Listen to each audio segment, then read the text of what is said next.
I have this vision in my mind of the way that I want my life to be, and I'm taking these very small incremental steps to get there. So like canning is the doorway for me to doing things a slower, simpler, more old-fashioned way.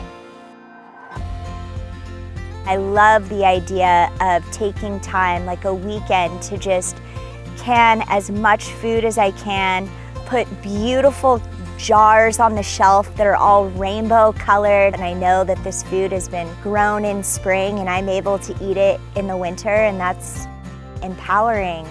A lot of the recipes that you're gonna find in this cookbook are inspired by recipes that we use all the time at Wilder Space. So I know that they're delicious. I know that they're bright and bold and flavorful.